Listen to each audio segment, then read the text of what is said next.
Bismillahirrahmanirrahim. Salajengkeun maqalah dina kitab Ungqudul Jain dicarioskeun bahwa Kangjeng Nabi ngadawuh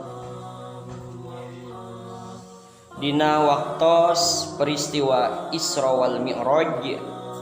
Kangjeng Nabi dipasihan kesempatan untuk melihat masa depan. Melihat masa depan saha anu bakal jadi penghuni neraka, saha anu bakal jadi penghuni surga. Ternyata ketika Kangjeng Nabi melihat penghuni surga, kebanyakan penghuni surga teh nyata al-fuqara.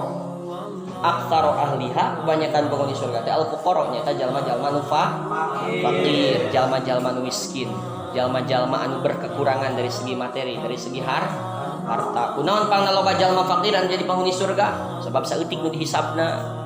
Itunya kan kur boga naon paling boga baju sabar setel, boga imah paling ukuran sabariji ka sabariji, boga mobil teu boga, motor teu boga, naon teu boga. Ku sabab saeutik anu dihisabna, maka sedikit pula yang dipertanggungjawabkannya. Ketika sedikit yang dipertanggungjawabkannya, maka mudah pertanggungjawabanana babari dihisabna mata nya jadi penghuni neraka penghuni surga lagi babari. Sebab tidak ada tanggung jawab yang besar. Saeutik pidosaeunana lah gitu cek bari basa urang. Sabab teu pati boga harta, teu pati boga naonna. Beda jeung nu beunghar. Contoh apo boga mobil, maka bakal ditanya, ieu teh boga mobil teh di mana? Heng me serial, duitna di mana? Munang naon, maka akan ditanya sampai sedetail-detailnya. Kemudian geus boga mobilna, ieu mobil teh sok dipake naon? Nah, dipake yang nu halal, nah yang nu haram. Nah, ieu mobil teh milaraan tatangga atau henteu? Tatangga gering kumaneh kalah teu ditulungan atau kalah dituna wae padahal tatangga geus kek-kekan geus butuheun mobil eueuh di mobil di lemur eta kecuali mobil maneh. Nah, maka ketika seseorang semakin kaya akan semakin berat tanggung jawab yang akan dia pikul. Oleh karena itu panglobana penghuni surga berdasarkan pengalaman Rasulullah Mi'rajnya, yaitu penghuni surga yang paling banyak itu adalah orang fakir, jalma numis. Tapi ieu lain berarti orang kudu jadi jalma fakir. Bikumaha? Jadi jalma kaya mah kudu, jadi jalma beunghar mah kudu ngan. Apapun kekayaan yang kita miliki harus kita bisa pertanggungjawabkan. Naon wae kabeungharan harta nu ku urang dipipili, naon wae harta nu ku urang dipikaboga, urang kudu bisa mempertanggungjawabkeun. Minimal urang harus bisa memastikan halal sumberna, halal barangna, halal dipakena. Jadi ti dituna halal, dipakena ge atawa bentuk barangna ge bantak barang anu halal, kemudian digunakan oge untuk pekerjaan yang halal. Jadi kudu halal segala rupana. Sehingga kalau baku Allah ditanya, teh ada segala rupana ge halal ya Allah. Prosesna kumaha ieu? Halal. Carana kumaha? Halal. Sumberna ti mana duitna? Dari uang yang halal. Dipakena jang naon? Dipakena ke jang pagawean anu halal. Ketika segala sesuatunya halal, maka aman. Contoh kieu lah, baju lah nu deukeutna.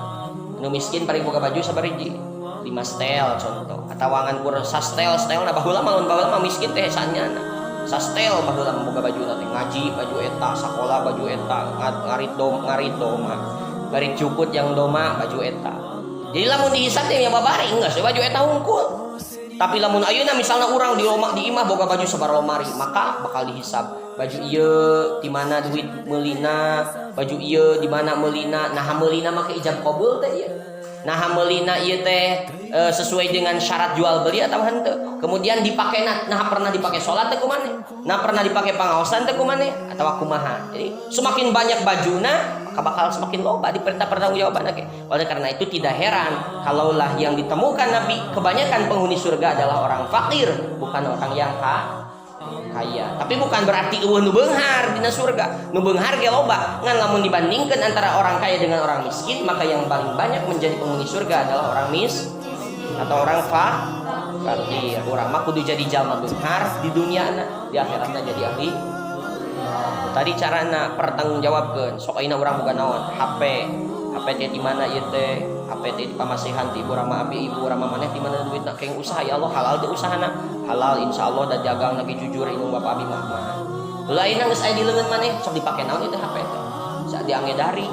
Oh bener daring eta teh atawa ngadon main game. Wah, dipenta di pertanggungjawabanna. Tulis sok dipake naon ieu? Sok nonton anu henteu atawa sok naon? Sok dipake naon ieu teh? Nah, bakal ditanya dihisab.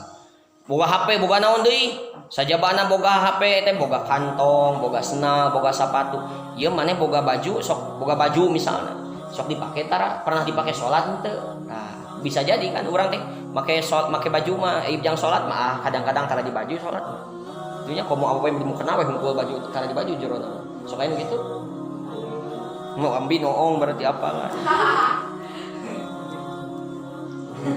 noong ibu-ibu deui mah maksudnya jadi bukan berarti tidak boleh kaya beunghar mah kudu tapi harus jelas harta kekayaan yang kita miliki jelas naonana jelas halalna halal sagala rupana supaya nalika dipenta tanggung jawab ku Allah teh urang bisa menjawab dengan sebaik-baiknya tentunya bisa menjawab dengan sebaik-baiknya lamun anu fakir mah nu tadi teh aku sabab tidak akan terlalu banyak yang dipinta pertanggungjawaban ada pentaeun lagi naon da teu bogaeun harta naon-naon maka akan mudah menjalani proses penghisaban amal lalu kemudian mudah menjadi penghuni surga beres tadi surga Kangjeng Nabi ningali kana neraka wah ternyata setelah di jumlah jamleh dihitung itu ternyata kebanyakan penghuni neraka adalah an-nisa kebanyakan penghuni neraka itu adalah wanita-wanita kaum perempuan. Ditanya ku malaikat, ku Kangjeng Nabi ka malaikat Jibril kan Nabi teh didampingi ku saha Isra Mi'raj teh. Malaikat Jibril. Maka Kangjeng Nabi bertanya kepada malaikat Jibril, "Kunaon ieu pangna loba awewe dina neraka teh Jibril?" Gitunya. Sabab wa dzalika li qillati ta'atihinna. Sabab mereka saeutik taatna. Taat ka saha? Taat ka Allahna saeutik.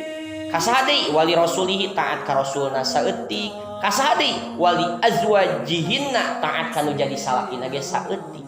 Itu yang pertama, penyebab yang pertama adalah mereka kurang taat. Taat kepada Allah, taat kepada Rasulullah, dan taat kepada suami. Anu kadua naon? Wa kathrati tabarrujihinna, mereka banyak bertabarruj. Tapi soal tabarruj kayak bahasna. Urang bahas lan ka hiji penyebab yang pertama. Penyebab yang pertama, kenapa mereka kaum wanita itu banyak menjadi penghuni neraka? Karena sedikit ketaatan mereka kepada Allah. Lain henteu taat tapi saeutik ka Allah, saeutik taatna terkadang kan awewe mah saban bulan sok haid wae nya normal mah. Terkadang haid bulan puasa jadi kodoan. Kaburu datang di bulan puasa nu sejen. Terkadang ngalahirkeun budak, otomatis pulang ngahirkeun sok-sok naon? Nifas teh kan 40 poe biasana, bahkan anu 60 poe. Dina sagala 60 poe tapi komo lamun nyorang bulan Ramadan mah berarti sabulan penuh moal naon?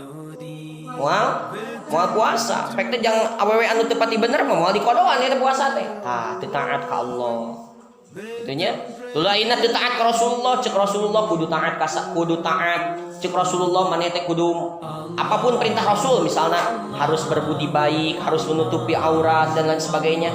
Ku awewe teu ditaati, maka berarti teu taat ka Rasulullah. Kemudian teu taat ka salaki, cek salaki teh nyi wayahna ulah kaluar we ti imah, ari teu penting-penting teh imah eta gawena teh ngarujak we dina golodog jeung usahnya. Nya ngadon nyeblak wae, ngabaso jeung tatangana. Padahal tidak ada kepentingan yang mendesak. Ari mimitina mah nya penting, bari ka mana nih jeung salakina di ka warung meuli naon meuli cikur. Meuli cikur geus beres, ngan geus meuli cikur teu langsung balik, ngobrol heula sajam, sakur-sakur nu ngaliwat diobrol. Liwat si Ece anu ngobrolkeun, lewat si Ece anu ngobrolkeun mah saban-saban anu ngaliwat aya we obrolkeunna teh. Tah eta teh teu taat kan jadi salaki. Kan ku geus dibahas di awalnya. Betapa istri harus taat terhadap suami.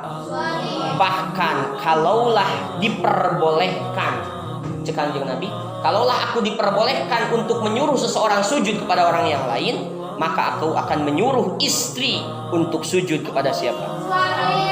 Suami. Tapi tidak diperbolehkan kan menyuruh orang lain untuk sujud kepada makhluk yang lain. Ieu mah bakat naon? Ku bakat harus taatnya seorang istri terhadap suami. Ya kisah geus populer kuar dicaritakeun kan. Zaman Rasul aya hiji sahabat Rasul boga istri. Kemudian sahabat Rasul eta pamitan kana jadi istrina pikeun bertempur di medan perang. Tapi sebelum bertempur di medan perang manehna berpesan, "Nyi wayahna tong kaluar ti imah salagi acan balik ti perang, ti peperangan, perangnya sih perang. Di medan perang." dengan catatan segala rupa geus aya di imah, hayang modal aya WC, hayang dahar aya dahareun, hayang minum aya minuman, wah segala rupa geus dipenuhi. Pokoknya tong keluar ti imah apapun yang terjadi sebelum balik ti imah. Lalu kemudian ada kerabatnya, saudaranya datang memberikan kabar buruk. Kabar buruknya nyata mengabarkan bahwa lamun ceuk bahasa urang mah teh itunya kan kadulur. Aya kabar ti lemur bahwa bapak teh gering. Teteh moal nepungan bapak gering. Kumaha jawabanana moal lamun ceuk bahasa urang mah sabab can balik si aa ieu teh ti panyabaan keur perang. Lamun geus balik mah insyaallah arek nepungan. Balik deui tah dulur. Beberapa hari kemudian datang deui teh ayeuna mah bapak teh gering nanti parah sigana moal lila deui. Sigana moal nunguan lila lamun naon teh mah lamun pangpung teh mah tinggal nunguan muradna maksudna tereh kama sudah hampir menghadapi syakaratul maut. Lalu kemudian apa jawaban wanita tersebut? Hampura lain teh nyaah ka kolot, lain teh nyaah ka bapak. Tapi da kumaha si acan balik ieu teh. Ku kituna wayahna moal bisa nepungan da ari ngadoakeun mah ti dieu ge ngadoakeun saban waktu salat ge. Tungtungna balik deui eta dulurna. Lalu kemudian meninggal dunia bapakna teh karena sakitnya yang begitu parah. Lalu kemudian eta dulur datang deui, teh ayeuna mah bapak teh geus maot. Gitunya kira-kira teteh moal nepungan ieu bapak sampai dikuburkeun, bapak teh geus maot ayeuna mah lain gering deui geus maot ayeuna mah pirang ku teteh anakna moal nepungan ka ieu bapak. Ka bapak maneh sorangan, ka bapak tegas moal nepungan ayeuna geus rek dikuburkeun. Jawabanana kumaha? Hampura lain teu nyaah sakali deui, tapi salaki can balik ku kituna moal wakat nepungan. Acan salaki balik di medan perang sok we lamun rek dikuburkeun mah kuburkeun dan nungguan mah piirahaeun hampura dan didoakeun mah didoakeun ti dieu oge. Wah, maka balik deui. Tapi eta lalaki eta dulurna laporan ka saha ka Kangjeng Nabi laporan, "Ya Rasulullah, abdi teh boga dulur awewe. Bapana gering teu daek nepungan da dicarek ku salakina. Bapana gering parah geus rek maot ge teu daek keneh nepungan da dicarek cenah ku salakina tong kaluar ti imah. Bapana nepikeun ka maot nepi ka dikuburna teu daek keneh nepungan teu daek kaluar ti imah acan da caritana naon dicarek ku salakina tong kaluar ti imah." Lalu kumaha hukumna ya Rasulullah? Awewe anu kawas ieu kalakuanana kanu jadi bapak gering teu nepungan, gering parah nepi ka rek maot teu nepungan, nepi ka maotna dikuburna ge teu nepungan. Maka jawaban Rasul kumaha? Bapakna eta awewe jadi ahli surga. Kunaon sababna? Sabab boga anak anu taat kanu jadi salakina. Ternyata bagi pandangan sebagian orang eta anak teh durhaka sabab bapana gering, bapana parah geringna, bapana maot teu nepungan pan durhaka. Kacidahna eta bapana gering, bapana parah teu nepungan, bapana maot dika dikuburkeun ge teu nepungan. Ternyata di pandangan agama, di pandangan Rasulullah bukan demikian. Ternyata penyebab ayahnya masuk surga adalah karena memiliki anak nyata awewe nu eta yang taat terhadap suaminya, tidak mau keluar dari rumah sebelum suaminya pulang. Kan? Eta teh ku sabab naon? Ku sabab kudu taatna anu jadi pamajikan kanu jadi naon? Anu jadi salakina. Tambi ge bisi rek mempraktekkeun kitu. Nih wayahna tong kaluar ti imah jaga besi rumah tangga ya bi. Tong kaluar ti imah wayahna. Dan kade di imahna sadiakeun sagala rupa. Ulah WC acan kayak busrat basret di imah. Ya, banyak yang modal dina emer majikan. Awal, eta mah geus disadiakeun sagala rupana dahareunana aya, tempat manina aya. Pokona mah di imahna teh sagala rupa geus aya. Jadi tidak usah lagi keluar dari rumah. Maka diperbolehkan. Kalau urang rek nyaram ka pamajikan urang bisa. Ini wayahna tong kaluar ti imah salaki teu penting jeung teu manfaat. Ari penting mah bae balanya, bae kapangaosan, bae nganterkeun budak ka sakola, bae naon ngalongok anu gering, bae nganterkeun nu maot ka pajaratan, bae eta mah bae penting. Lamun ngan sakurek ngobrol di golodog, ngobrol di pos ronda, ngobrol di warung, ngobrol mah ribah nu kaos kitu mah ulah amat ridho. Maka dina hadis yang lalu ku geus dicaritakeun, lamun awewe kaluar ti imah salakina tanpa izin salakina maka salila di luar eta teh aya dina pangabendu Allah Subhanahu wa taala. Kana fi sukhtillah dipi kabendu ku Allah, kana fi la'natillah aya dina laknat Allah nepi ka iraha hatta yarji'a nepi ka balik deui ka manana ka imahna. Maka jangan main-main dengan ridho suami. Kade ceuk salaki teh ulah kieu ulah Cek salaki teh ulah yang harus dicari ketika bedanya awewe jeung lalaki. Awewe lalaki sebelum dan sesudah rumah tangga yang harus dicari adalah ridho ibu dan ayah. Tapi istri sebelum rumah tangga yang harus dicari adalah keridoan ibu dan ayah. Ketika sudah berumah tangga yang harus dicari adalah keridoan suami. Jadi istri mah harus mencari ridho suami. Ayyuma imra'atin matat wa zawjuha radin anha dakhalatul jannah. Siapa saja wanita yang meninggal dunia lalu kemudian suaminya ridho terhadapnya, ridho teh senang dengan perbuatan istrinya yang ketika hidup, resep ku pagawean pamajikan anak ketika hirup, maka eta awewe dipastikan dakhalatul jannah, bakal jadi penghuni surga. Takade itunya kumu wanita nyarekan lah salah kita sentak sengor ngabentak molototan mulak cangkeng, wah tama jauh di surga nana. Acenah kolot abi nu kitu teh bae kolot urang salulah saha urang atuh ku abi ku dipapatahan kudu dipapatahan lamun dipenta itu dipenta mah ulah inung urang teh kudu kieu ka bapa teh bapana ayeuna teh geus tanggal 5 Ramadan can meuli baju lebaran, wah ta urang ulah euleun nimbrung mah ulah kitu ka bapa teh kudu taat. Ulah kitu urang dicarekanna kitu. Tapi kumaha? Biarkanlah itu urang kumaha? Istighfar ya Allah, hampura dosa ieu nu abi geuning inung abi mah jadi pamajikan di kawas kitu. Mudah-mudahan abi mah teu kitu. Lalu kemudian lamun inung urang nyarita atau bapak urang nyarita, nyi kudu kumaha atuh sabenerna anu jadi pamajikan teh anu jadi salaki teh kakara caritakeun kudu taat, tong boboraah kitu, ulah nyarekan, ulah naon da lah kaluar di imah ge teu diizinan mah ulah. Komo ieu wani nyentak nyarekan, wani sentak sengor wah jeung sagala rupana, wani ngabebelan ngehedan jeung sagala rupana. Wah jauh mah anu kitu mah pi surga teh. Tah kakara lamun dipenta saran baru kita berikan saran atau nasihat. Tapi ulah nimrung mah jeung abah keur alung-alung piring pas saya urang ieu nimrung dipaledogeun ka urang kuduana na piringna get.